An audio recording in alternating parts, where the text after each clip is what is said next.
Taarifa ambayo ilitolewa na idara ya habari, maelezo na ofisi ya msemaji mkuu wa serikali siku ya jana ilikuwa ni tahadhari dhidi ya changamoto ya udukuzi nchini, ambapo pia jeshi la polisi lilitangaza dhidi ya kumtafuta mtu ambaye ametekeleza tukio la udukuzi wa akaunti yao ya mtandao wa X, zamani kama Twitter, na kuchapisha habari ambayo ilizua taharuki.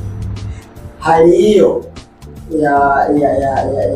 ya udukuzi na uporoshaji inaashiria nini katika swala hili la usalama mtandaoni nchini kwetu? Hali hiyo inaashiria kwamba bado tuna upungufu wa wataalamu ambao wanaweza kudili na masuala ya udukuzi.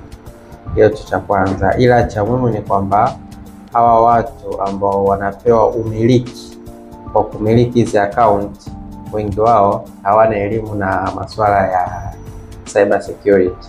Wengi ambao wanamiliki hizi account za dini, kama walivyosema hapo, ni kwamba wengi utakuta labda ni graphic designer au pengine labda tu ni mtu tu wa IT wa kawaida, kwa anakuwa anazurun hizi mitandao ya kijamii.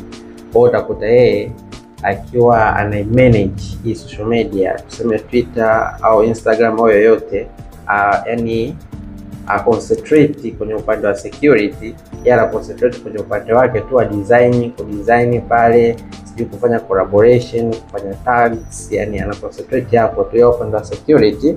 Yeye anakuwa yani hawi makini kabisa. Kwa mwisho wa siku wadukuzi wakipata upenyo, wanaotumia upenyo yeye kuwa mzembe kwenye upande wa security, kufanya udukuzi. Kwa shida kubwa ni kwamba watu ambao wanamiliki social medias ambao wao wanapa dhamana hawana elimu na masuala ya usalama mtandaoni. Wengi wao wana elimu tu za kumanage social medias ili kupata followers na kupata engagements